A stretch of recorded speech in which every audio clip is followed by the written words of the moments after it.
Hello everyone and welcome to Operation Deep Freeze. I'm Camille Salazar-Hadaway and we're gearing up for the final season of Year 8 of Rainbow Six Siege. To get us started, Creative Director Alexander Karpazis is here with an overview of the season and some roadmap updates.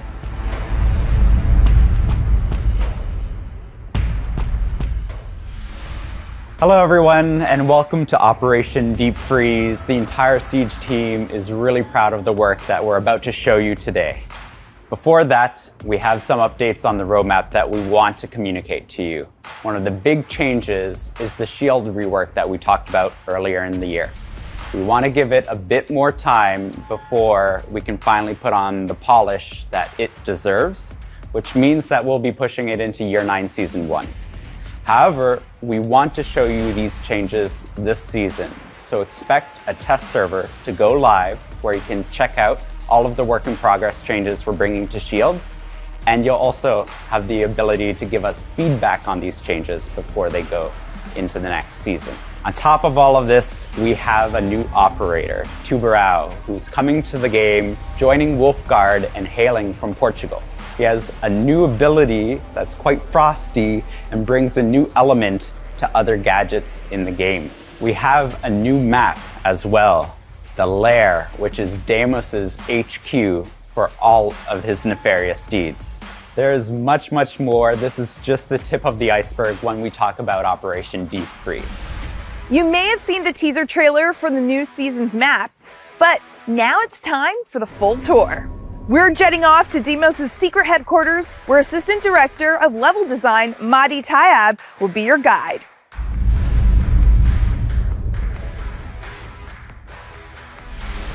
So Lair is coming to Season 4. Lair is a huge military facility inside of a giant cave, and it helped us design different type of gameplay. For example, one of the spawn points, the shooting range, leads directly to the top floor since its elevation is at the same point. So this is one of the cool features of the map. Since it's a cave, you can imagine there's lots of different tunnels, there's lots of access, and these spawns are also very safe. So if we look floor by floor, and let's start with the basement, you can imagine it's very damp, dirty. They work with dangerous chemicals. On this floor, we have one objective, lab and lab support. What's interesting is that the lab is right at the center of the layout, so most paths will inevitably rejoin into the objective. So from round to round, you can use different type of strategies and you'll always find something new. The first floor, in contrast with the basement, is a lot cleaner, it's a lot brighter. On this floor, we have two objectives. One of the objective is the bunk and briefing room. Interesting thing is that players on defense will have to watch out for the reachable external wall, but we made sure to give enough covers on both ends to make sure that the defenders have enough flanking path. If we go on the other side of the floor, we have armory and weapon maintenance, and from there players on attack can use the shooting range to get into the objective. Let's talk about the second floor. Also very different compared to basement and first floor. It has a more refined look. We have an objective there, which is office and R6 investigation room. Outside of it, there's a mezzanine that attackers can use, and there's entries right into the objectives, but they have to watch out because defenders also have vantage point into the mezzanine.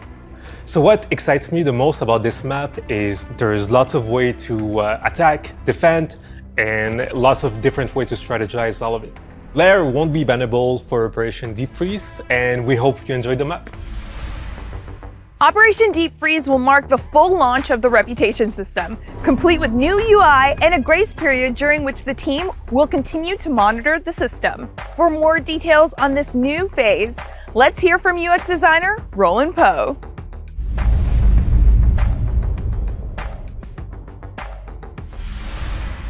With the launch of the commendation system last season, we've been really happy to see how everyone's been using it. Giving and receiving commends, getting the alpha pack drops and maintaining their streaks, and just generally celebrating the positivities that Siege has to offer. We've also been monitoring the system and listening to your feedback, which is why the commendation system and reputation system were hooked together, now acting as one to provide guidance, to promote positivity, and to create a safe play space for all. In Year 8, Season 4, we're going to be activating the reputation system in a grace period.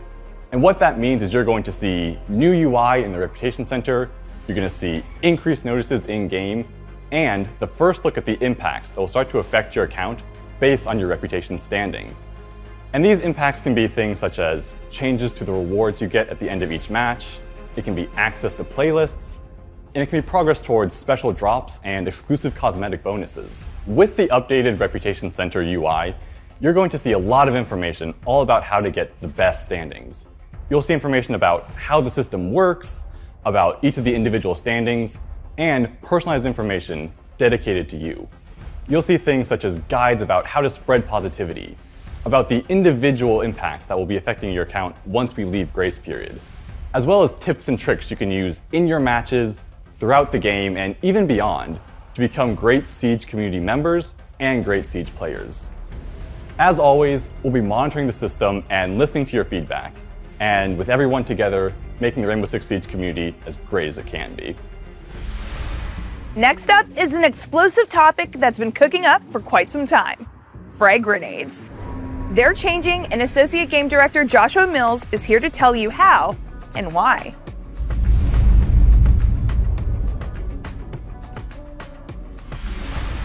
So the current state of frag grenades in Siege is that they're incredibly powerful.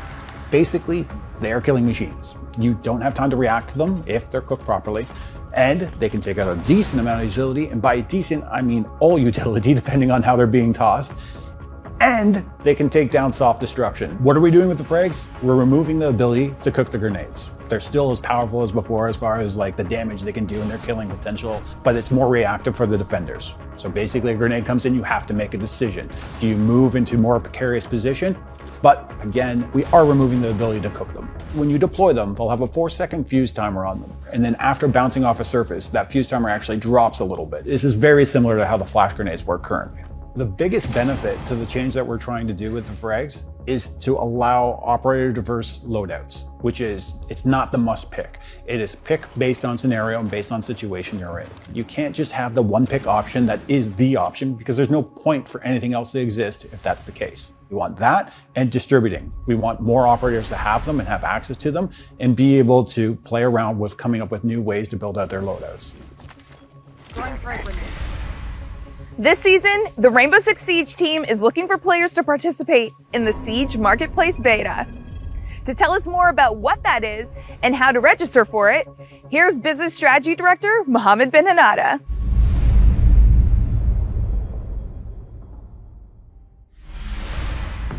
We are happy to announce that we'll be launching a marketplace on Siege. So for over 8 years, we have released hundreds and thousands of skins on Rainbow Six Siege. This is a place where you'll be able to buy and sell skins between each other. We want to give you the possibility to actually sell the skins that you don't want anymore and to buy skins that you no longer can get from the store. You will be able to register for this marketplace beta through the QR code or the website link on the screen right now. This marketplace will be available on browser, through PC or mobile. All of the transactions will be made through Rainbow Six credits on this platform. We will be selecting players to give us feedback, test the feature before we fully launch it in year 9. Coordination, teamwork, and map knowledge are crucial in Siege. Easier said than done, of course, but 2 features coming this season will give you new ways to practice with your friends and sharpen your skills.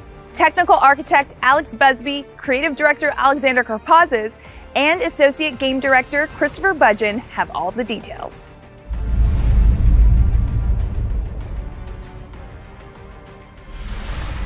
With Year 8 Season 4, we're introducing the Versus AI playlist. The first iteration of this playlist will allow our players to compete against Defender AI operators in Clubhouse in our bomb game mode. And these AI are a bit different from what our players are used to. They are engineered and designed to emulate how our players play the game. Some experienced players might even notice the AI using their favorite power positions or gadget strategies. At launch, the Versus AI playlist will have 2 difficulty levels. The first aimed at onboarding new players, so a bit more of a forgiving environment to help people learn and enjoy the mechanics of Siege, while the second is there to provide a more challenging environment for our elite players to warm up with. You will join a game, you will matchmake, you will have friends in your squad. The AI will be setting up the bomb site, they'll be putting gadgets in the same place as players do, and they will be defending it as fiercely as players do. In the coming seasons, we plan to release new operators available for the AI to choose from, new maps, and players will be able to play as the defending team against attacker AI.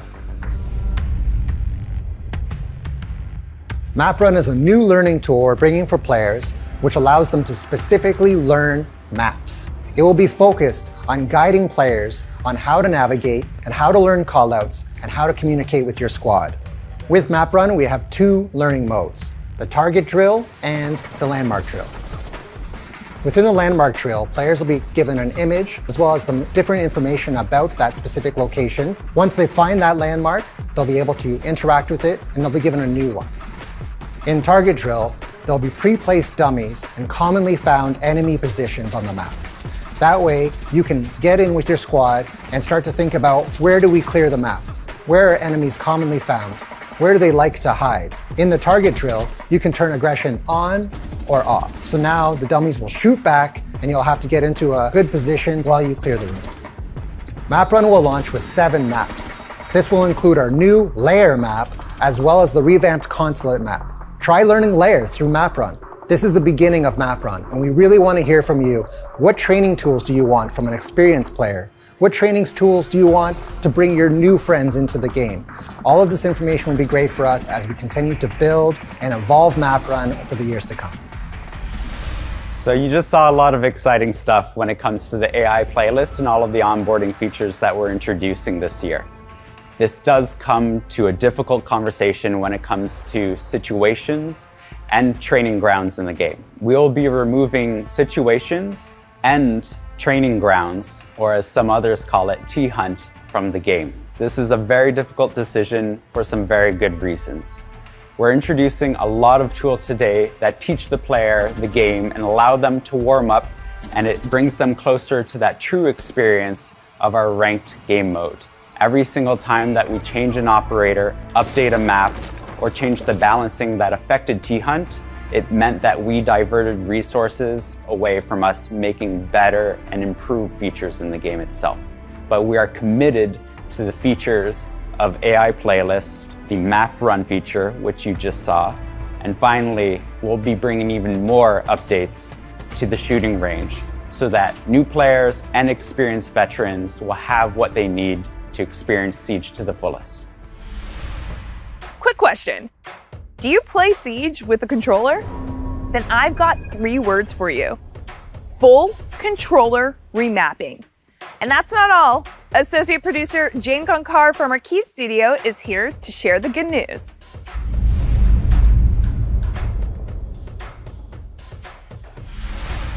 We are excited to announce that we are rolling out the first iteration of input customization for controllers. This will allow controller players to map up their own schematic, which is great, since those bring benefits to players wishing to get an edge of their game and accessibility for players with special needs. We are also planning to bring several smaller features, like for example, the trigger.zone customization and stick.zone tweaking that comes as direct result of community requests. Stick.zones can now be set all the way down to 0. Just bear in mind that some devices might have drift issues depending on their make and condition. Another feature that players have been actively mentioning is improving the hip leaning input on controllers. Something we are glad to announce we have a solution coming later this season. When you take a look at the Operation Deep Freeze Battle Pass rewards this season, you'll notice a few helpful changes. Business Strategy Director Mohammed Ben-Hanada is back to give us the scoop.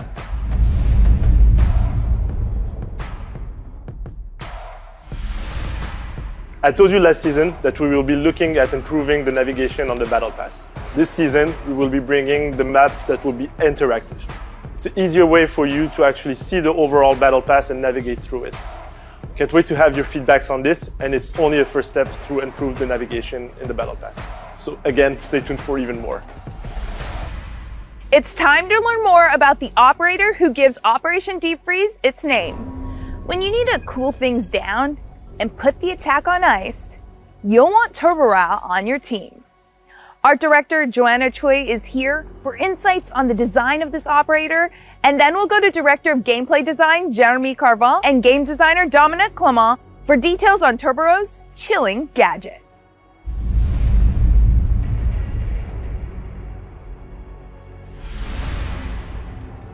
The idea came from visual inspirations like Portuguese serving champions. So we suit him with military-grade diving gear, as well as a diving survival knife. And of course, we topped that off with the traditional DAE signature beret. We also gave him wide shoulders from swimming, and we gave him a big wide smile to draw people in. But at the same time, he's very empathetic and he has kind eyes. So for Tubarão, we created this modern cryogenic canister, which contains liquid nitrogen and liquid oxygen that are separated for security reasons. And when the canister is ready to get thrown, the two liquids are blended, creating this mixture that has strong cooling capacities. The canister has a glass that will break on impact, releasing this compound that will spread around and that will affect all the surfaces and all the objects that it gets in contact with.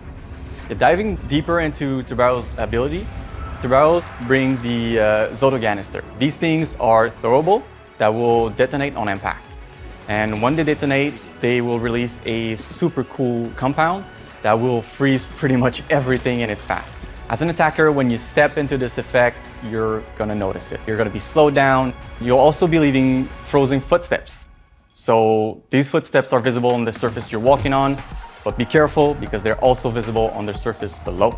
The effect is not everlasting, it's only a few seconds. If you have any of your gadgets that are in the area of effect of the Zoto Canister, they will be disabled or they will be paused. We realized that, well, with really cool temperature, your electronics go down. If you have enough ice, you can also affect mechanical gadgets, like mechanical joints and stuff like that.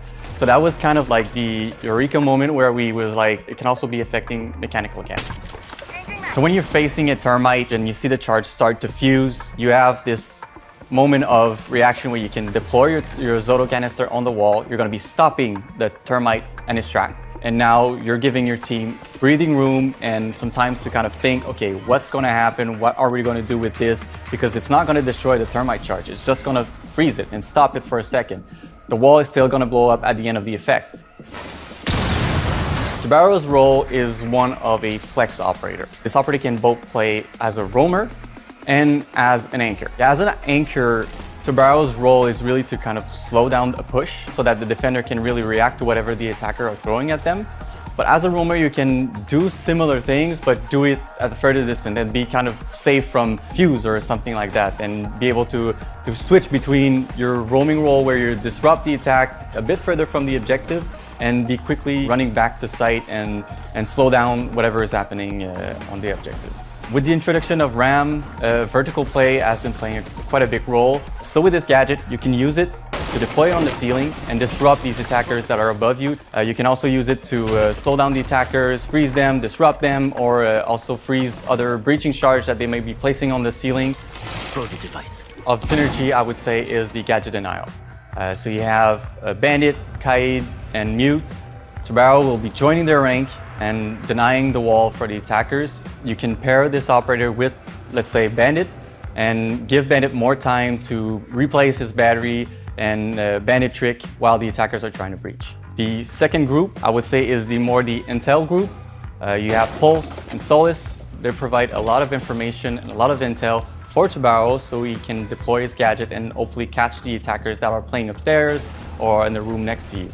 The final group is, I would call, the trap operator. So you can think of Ella, Fenrir, or the other trap operators. These gadgets can be paired with the Zoto Canister to really create some really disruptive and effective traps for the attackers.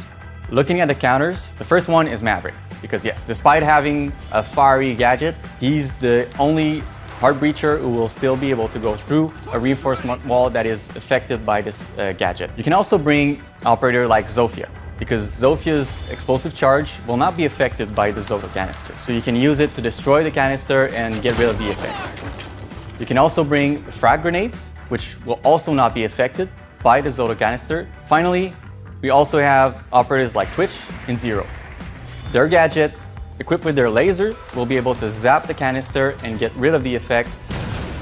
If you just want to wait and be patient, you can just wait for the effect to run out.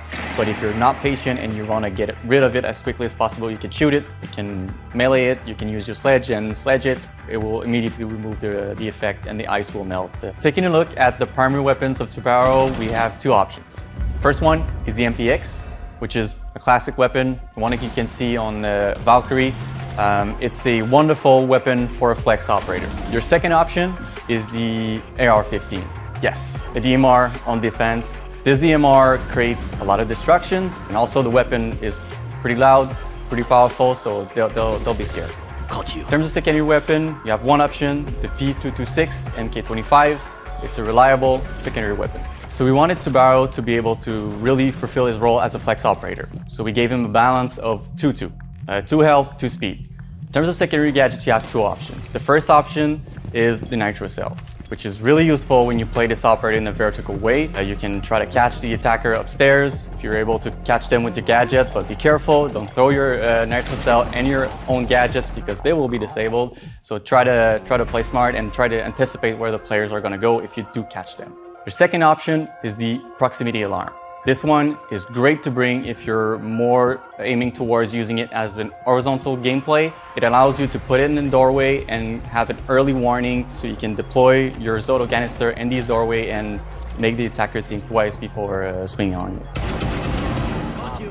This operator is super unique, and the fact that it brings not only a disabling effect for electronic, but for the first time it brings a disabling effect for mechanical gadget. So it affects pretty much everything. At every moment of the round, you have something that you can contribute with your gadget, and there's something that you can do that will hopefully make your team win. You can play the season test server for Operation Deep Freeze starting tomorrow. Explore new strategies with his gadget and chill your opponents to the core. And remember, whether you're on the test server or just playing as usual, reporting issues you encounter to R6Fix will give you the chance to earn some neat rewards. Now, before we wrap up, there's one more thing. Get ready to fight. Yeah, hey there I do it, never feel loose. And when I get up in the game, y'all be improved. Fast track, big lap, big facts, I'm past that. Yeah, I'm trying to get ahead, get out the way.